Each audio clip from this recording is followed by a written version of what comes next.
Hi everybody, and welcome to this tutorial on the first part of project number 4. So what we're going to do is we're going to be doing a bouncing ball in Photoshop, and we'll be doing the squash and stretch, and we'll be doing things like gravity, acceleration, and all that. But first, you might have heard of something called green screen or color matting, and so what I'm doing first is I'm basically turning the background into this green, and then I'm actually going to bounce a coronavirus for our thing because for obvious reasons. So what I'm doing is that I'm brought in this image, and I'm going to use something, since there's only one part of it here, it's going to be selected pretty easily by select subject. And then I'm just going to basically feather out the edges of the piece of it a little bit, and then invert the selection so we can get rid of the background, and boom, we will have our instant coronavirus. But you know what? It's too big! So what we need to do is we need to take this sucker and scale it down, get it over into its spot, and then make it so that it's a little better size for what we want to work with. So I'm going to use the scale tool and just move it down here, and boom, it's in place. So and get it over here to the side, because in this assignment we're actually going to have 3 balls from different programs, one in Photoshop, one in After Effects, and one in Animate. So one will be at the side here, one will be the next one I'll show you in After Effects will be in the middle, and then the one on the right hand side will be over on the right hand side. So since this is a frame animation, you may have seen that I just started a frame animation down on the timeline, and the other thing that you might see is that I turned the time on it to 0.4, and that's actually 0.041, which is 24 frames a second. So we're going to do this, as animators call, on the ones. So what I want to do now to get this thing going is that I want to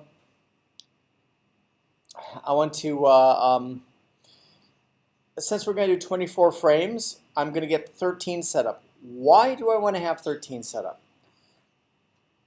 This is actually pretty interesting, because if you think about it, this is a loop. So basically if we have basically 23 frames, with the 24th one being the first one of the next frame, you think about it, frame number 12, frame number 11, frame number 10 are the same as frame number 13, 14, and 15. So we don't want to replace it. We don't want to do anything with this until we get the position of the balls set up in these first 13 frames. So then what we want to do is we make more frames, and then we turn on the layers in the next part here. So a lot of this is gonna be a little bit I guess tedious, but what I'm doing here is I'm taking the first layer with the ball in it, right? And I'm just duplicating it and making it so that it is layer 1, layer 2, layer 3, layer 4, so that we can turn these on in the various frames, right? Because remember, each time, basically for each frame, you just basically select a frame and you turn on a layer, and that defines your animation. Or you can have multiple layers going on if you want to have a plane going through and the coronavirus. You can just select a layer with a plane on it and the one with the coronavirus on it, and it'll just take care of all that. But in this case, what I'm doing here is that I'm just setting up a frame for all of these. And what I'm going to do, I'll tell you just as we're going through this, I'm going to basically try to set up the animation with all the layers turned on. Why do I want to do that? Because it's kind of like what they call onion skinning, like in old animation techniques. You would have your light table, and you would put your piece of plastic, your cell, your acetate down, and you draw on it, and then you'd put the next one down, and then you would draw ahead of that, seeing where you were going forward. Or you'd do 2 or 3 of them, right? So in this case, I'm kind of doing that. I'm basically setting up everything so that we have our first one, we have our last one, and I'm going to spend a fair amount of time here just moving these things around so that I have kind of the feeling of a fall. What I'm doing here is actually 2 things. I'm basically going to be setting up the motion first. Because if you think about it, if you're looking at the idea of gravity, gravity doesn't move anything in a linear fashion. In other words, it accelerates. It's a kind of a, it's a what they call a rate curve. So what I'm doing here is saying that, it's if you did something, let's see here, it accelerates at something at, I think, 9 meters per second. So if you actually drop a real ball, it would go 9 meters. And then the next second, it would go 18 meters. And then the third one, it would go 27 meters. So that's just a little bit of physics. But what we want to do is that we want to have that idea of that accelerating ball going down to the floor, and then when it strikes, then it has like 1 or 2 frames where it radically decelerates, and then we go and we just reverse it. So you can see here, I'm kind of setting up the motion, and as if it was kind of linear, kind of like 1, 2, 3, 4, 5. As if it was just almost like almost kind of robotic. But all I'm really doing here is that I'm setting this up so that I can have a reference for each for each ball, so that I can then select each of these and then move them around a little bit, and simulate that physics. So let's wait for me just a second here. And as I said, what we're going to be doing is that we're going to have one on the left-hand side here, one in the middle, and then one on the right. One done in Photoshop, one done in After Effects, which actually is going to should be easier than this. And then one on the right-hand side with Animate, which some of you have asked for some stuff on, and I said that's great, because guess what? Is that if we're going to be inside, you don't have access to 3D Studio Max. So we'll just use another program. We'll just use Animate, and I want to get my hands back on that a little bit, because I haven't used it for a few months. So let's see here. I'm still kind of messing around here a little bit, kind of getting things in place, trying to see. And if you notice, what I'm doing here is that I've got everything on the screen. And now what I'm trying to do is, if you notice at the top, they're kind of squished together, because as things accelerate, it's, they're closer together. And you notice how I'm getting things, how they're further apart in the middle, and down towards the end, I've got 2 or 3 that start slowing up, when it impacts the ground. So I'll be here just kind of working with this acceleration a little bit. So that's part 1. That's the movement. Then, if you remember, we've got our great friend Squash and Stretch. So I do the move, I do the motion, and then what I'm going to wind up doing is I'm going to do squash and stretch. And the secret that I'm going to try to do here for you is the idea of keeping what they call dimensional continuity or dimensional sameness. So what happens is that as it falls, we're going to stretch it up and down, vertical. That's kind of give the idea that it's starting to get stretched out as it's going faster, going down.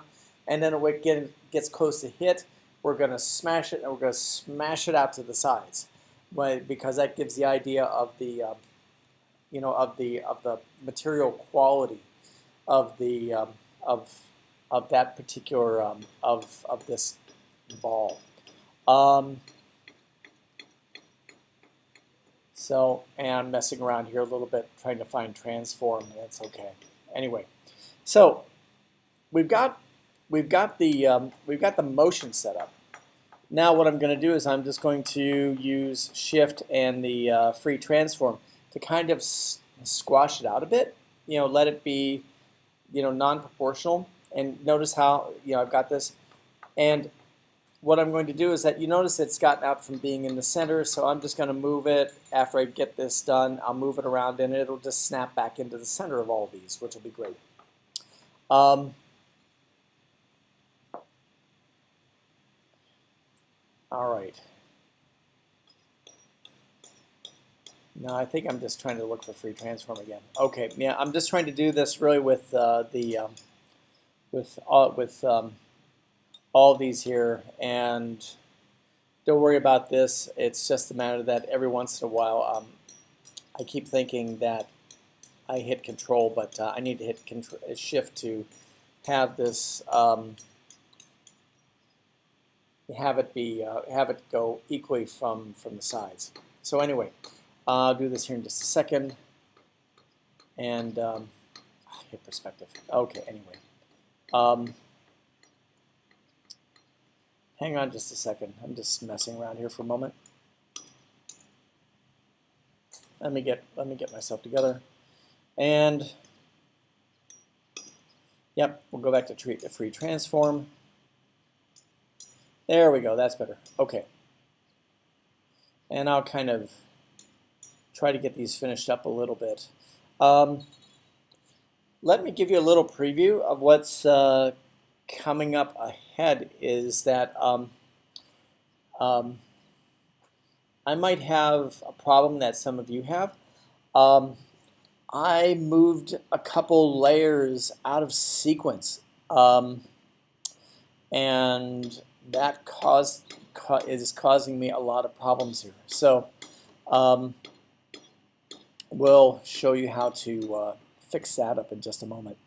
A lot of this is just a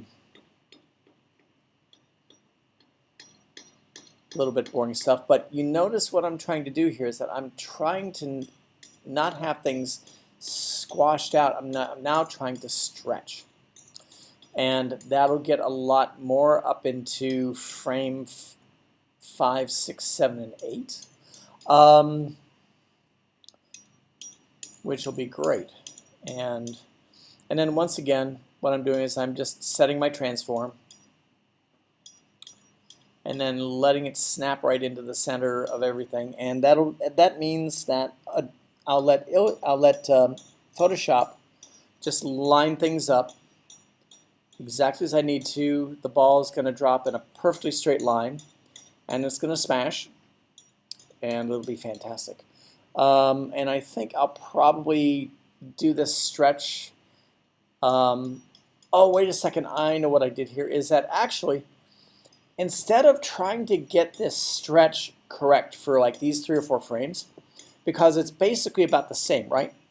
So what I'm doing is that I'm just gonna repeat that layer, right? So, and I'm just gonna move it into place. And this is also kind of where I had a little problem in which I moved the layer into a wrong position, but we'll fix that in a minute. But so this is something you may want to do instead of instead of trying to make everything exactly right each layer and then having things be just a little bit off. If you have 3 or 4 layers that are pretty much the same, just duplicate it and then just move your artwork in that layer up into the position where you need it to be, because guess what? All your dimensions are perfectly the same, which is great, right? So so that's that's kind of what I'm doing here. And notice how I'm letting Photoshop once again just pull everything into the middle, and get all the alignments right. So everything, when I finally hit the button and let this animate, it's just gonna be perfectly straight. So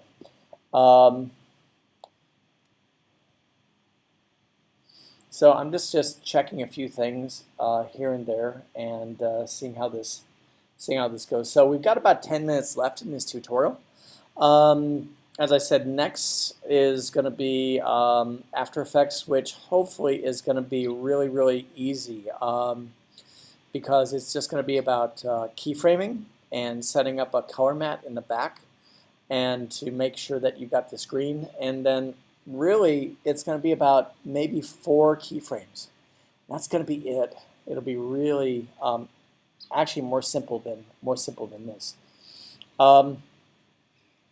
So, and this is why sometimes I think that After Effects is so incredibly powerful in doing animation work.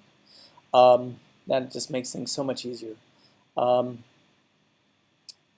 Okay, so I'm still kind of setting up these. I'm setting up these layers. I'm still down layer 10.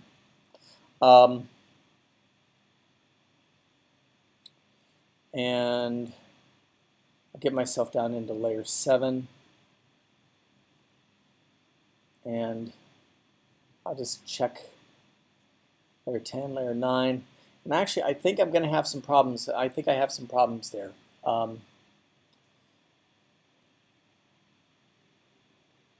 Okay, and in general, I think we're ready to get going because of the fact that I only put the stretches on about like layer 6 to about layer 11 until I started squashing them out. And also remember, the reason why I did this, not doing the squash and stretches until I got the motion in place, because of the fact that doing something and stretching it and then turning around and squashing it, we'd lose some image information, and it just look blurrier, and it wouldn't look as good. So I hope you understand why I did that. I hope you remember from the walk cycle. All I'm doing here is I'm just setting up the active layers in Photoshop to show exactly what's going on. And this is pretty straightforward.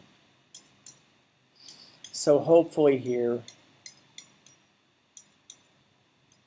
I'll show you how the first half of the sequence goes, and that should be very, very straightforward. But as I said, I'll tell you a secret that I have a little problem in that a couple of the frames aren't set up quite right, and I'll show you this here in just a second. So, okay, we've got the squash going, layer 12, frame 12, layer 13, turn off layer 1. Okay, and then there we go. Okay, so let's see how this looks. Look at that. There's a kind of a jerk in the lower part. So we got to fix that, right? So I'm gonna get in there and I'm gonna take care of this. I'm gonna troubleshoot it. So what I'll do is that I'm gonna stop things, look at frame 7, and then just use this frame forward. Notice what happens is that in frame 8 and frame 9, I'm moving forward and then back. So that's a problem. I'm trying to switch the frames, but I don't think that, no, that's worse. So, okay, so what we need to do is that we need to change the position of the virus ball. just by getting in there. And what I'm going to do is that I'm going to, for like frames 7, 8, and 9, 7 through 10, I'm going to turn on all those layers just to see where everything's at. And that'll be like onion skinning. So, so I'm just kind of taking a look here and seeing what the problem is. And okay, yeah, and that's not good at all. And I'm just trying to figure this out because I don't want to do these without seeing the other balls, because then I won't get an idea for where things are, right? So I'm turning on all these layers in frame 9, and you can kind of see where the layers in frame 9 for frame 9, frame 10, they're mixed up. So what I'm going to do is that I'm going to take, and I'm going to basically, as you can see, I'm going to take the 2 and the 2 layers, and I'm just going to reverse them. And then I'll turn off the layers in layer 9, and hopefully that will take care of the problem. I'll just turn off everything but in layer 9 and frame 10,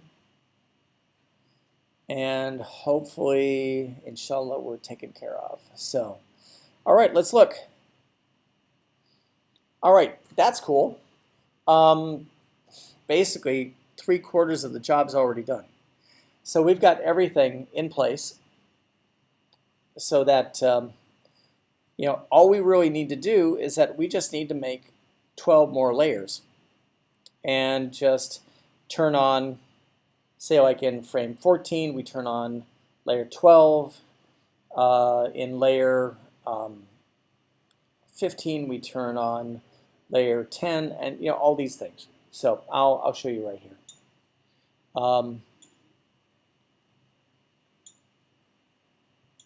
I'm just messing around a little bit here to say, hey, that's cool. Okay.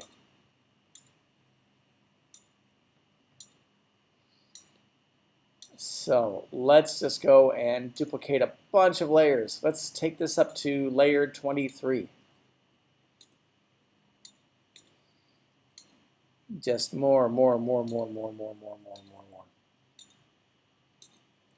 And then this is going to be super easy after that, right? So what happens is that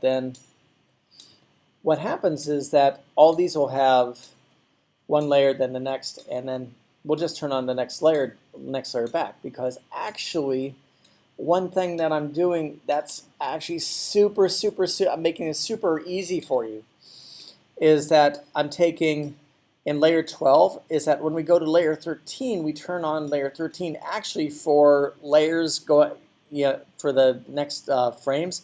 It's actually going to turn on that layer in the next one. All we do is we just turn that one off, turn on the next one, turn on the next one, turn on the next one. So it's going to be pretty easy. So there's 16, and then 17.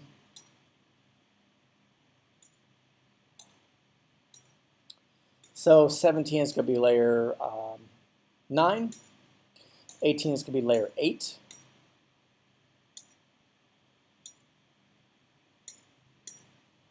And then layer 18 is going to be layer 7.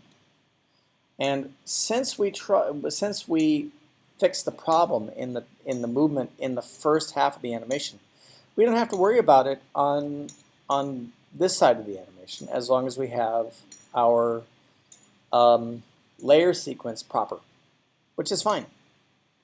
So we'll keep doing this. By the way, for reference, what I'm going to do is that I'm also going to put this Photoshop file out for you to see. And then basically, I just expect you to, reconstruct it with your own item. I hope it isn't a ball. I hope you use, like, I don't know, a piece of fruit, pot of bag, shoe, whatever. But make it so that it loops, because this is going to be something that we're going to do in Premiere. We're going to make everything the same number of frames, and it's going to bounce back. we're going to make it so that it repeats for like 15 seconds. So anyway, we're just about done. I'll just turn on layer 2 for frame 23, and notice I'm not turning on layer 1 because that would be repeating the first layer. And notice how great, notice how great that is. That's just fine. Boom, it's all there. Cool, cool, cool. I think the thing that what I'm going to do is that I'm going to turn off the cool here, so because we don't need that. I just had this on because it was fun. And then really, what this is this is the first, the first of 4 parts. Next one, as I said, we're going to do After Effects, and then after that, we'll do Animate, and then we'll just put everything into Premiere, and that'll be fun. So also remember, after this, what we have to do is that you have to go into File and export to video. And remember, this is exactly the same as you did for your walk cycle, and you just output to MP4 and with the 1080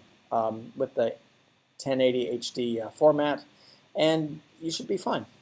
So anyway, okay, well, thanks a lot for sticking around with me, and I will see you over in section 2. Thanks a lot.